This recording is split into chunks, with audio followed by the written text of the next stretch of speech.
Ladies and gentlemen, boys and girls, children of all ages, welcome to another one of Mr. Owen's Lectures! Thanks for joining me today. As always, I'm going to try to cover this in under 10 minutes. This is the Industrial Revolution and inventors and inventions. Strap in your safety belts, let's get cracking. Okay, the Industrial Revolution is going to take place between 1760 and 1840, give or take a few years. So what is the Industrial Revolution? Well, it's the practical application of scientific knowledge. What does that mean, Mr. Owen? Basically, a bunch of stuff's going to get invented and it's going to forever change the way we live. During this time period, people made everything themselves. They were farmers. They lived out in the countryside. And things are going to go from household production to mass production. So no longer were you making your own clothing. Most likely you were going to buy it from somewhere that had been made in a factory.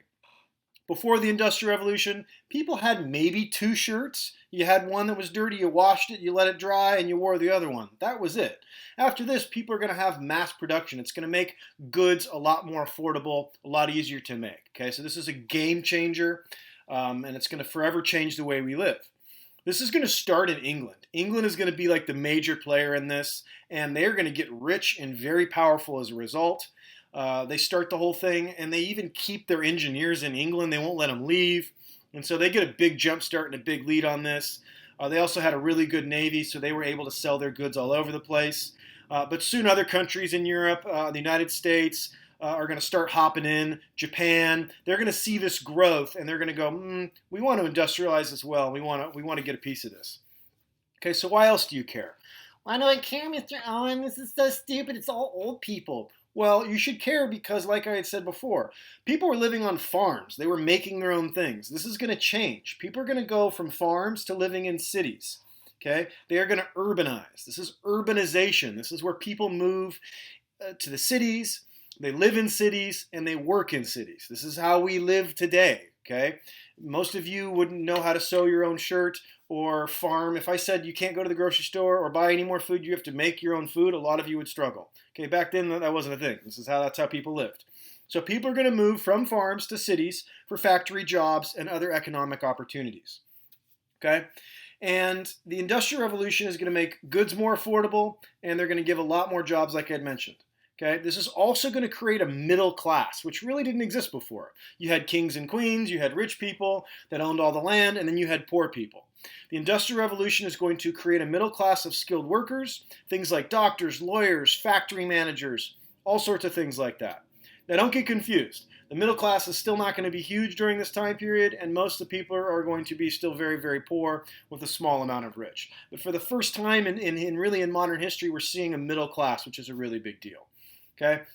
So all these people pick up from the farms, and they leave and they go inland because of all these new inventions and these new inventions that led to jobs. This is going to make the living conditions really, really, really, really, really bad. And I can't stress that enough. Cities were not prepared for all these people to move into the cities. And there was a huge population growth because all of a sudden there's all these more affordable goods and people are getting jobs and making money. And they couldn't keep up, like, for example, sewer systems were overwhelmed. Yeah, it's as gross as it sounds. They didn't have enough housing, so people were living in what you would call slums, super, super gross living conditions. Of course, when you have gross conditions, bad sewer systems, this creates disease and epidemics, and people got really sick. And people were also working for really, really, really low wages. Before this time period, there are no labor laws. Okay? There are no minimum wage. None of that stuff existed. So there weren't really any workers' rights. People worked really, really long hours. And I'm talking like 12 to 15, 17-hour days. That was a norm. There was no set 8-hour workday. People worked as long as they were supposed to work. Your boss said, keep working. You kept working. You didn't get days off. You had all these seasons you had to work. If you got a day off a week, you were a lucky camper. And some of the jobs were super dangerous. And I'm talking like you lose a finger on the job, you better suck it up and go back to work or you're going to get fired and lose that job. That's how bad it was. Not to mention, there was a whole child labor thing. There was no such thing as like an age limit for how old kids could be. So there's kids that are 5 years old, 6 years old, 7 and 8 years old, working in these factories and working really hard. So there was no limit to how old you could be. There was no limit to how many hours. You got no rights on days off. And to add insult to injury, they were burning coal and using other just really gross things for the environment. So this is where environmental issues start. This is where pollution starts. This is where all the issues, the sea turtles dying, all these things that are going on today. This is where this is all going to start. So the pollution was a factor. This was not like you moved into the city, into this really nice, clean city. It was pretty gross and nasty. Okay, they were really unprepared for all this. So what comes out of this, what's another thing that's important for you to understand, is unions are going to come out of this. What's a union, Mr. Owen? Okay, well, a union is a united industry that seeks better pay and working conditions. That's basically it. Unions still exist today and they're very powerful. But before the Industrial Revolution, unions didn't exist at all. So what are some examples of unions today that you may have heard of? Okay, well, the fire department has a union. The police force has a union. Teachers have a union. Steel workers have a union. Even the grocery store that you go to, that grocery store has a union. The most powerful union in the world is the Teamsters Union. The Teamsters are truckers. Anything you've ever purchased probably at one point was loaded onto a truck and driven somewhere throughout the country to you. Okay, the truckers do that, and they're called the Teamsters. If you watch The Irishman on Netflix that won all those awards, that is about the Teamsters. Jimmy Hoffa was a leader of the Teamsters. So they're a super, super powerful union. Unions today can be very powerful. They work hard for their members for better pay and better working conditions.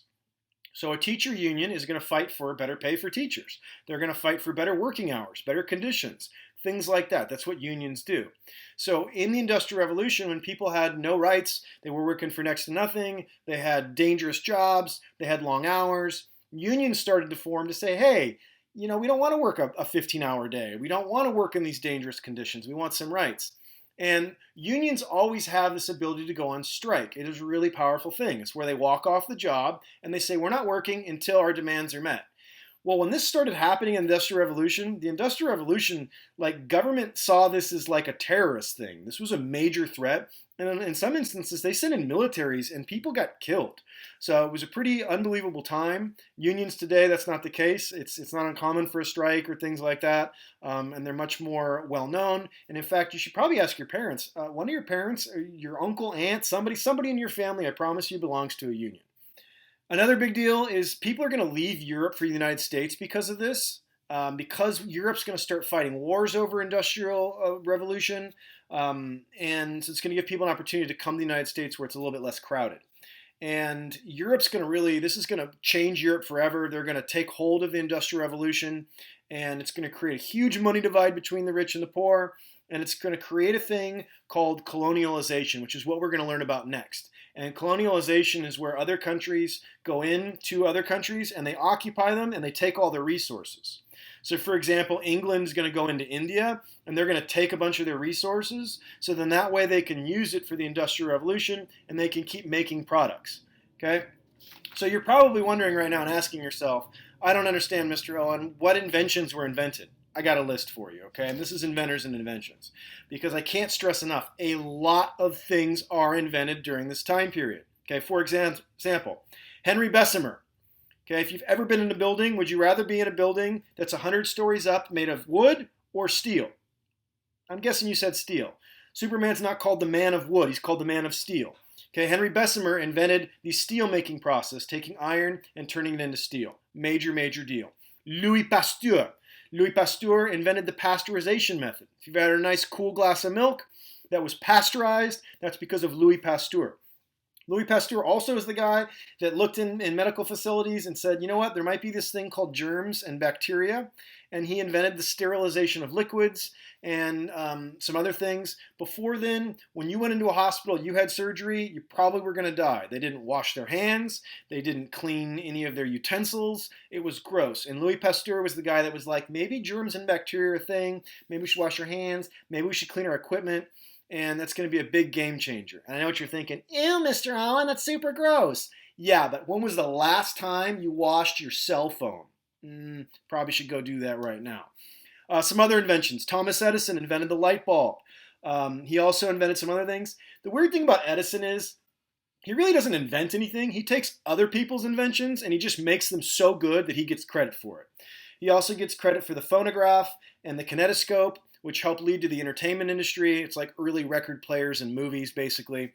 So he's a game changer. And his invention of the light bulb is going to increase the demand for electricity. Eli Whitney is going to invent the cotton gin. It's going to make harvesting cotton that you wear in your clothes super easy. James Watt is going to invent the steam engine. Charles Goodyear, you ever heard of Goodyear tire? He's going to invent rubber. Cyrus McCormick is going to invent the mechanical reaper. All these people leave farms and go inland, and they go into the cities. So McCormick had to come up with a way to harvest crops easier. He comes up with the mechanical reaper.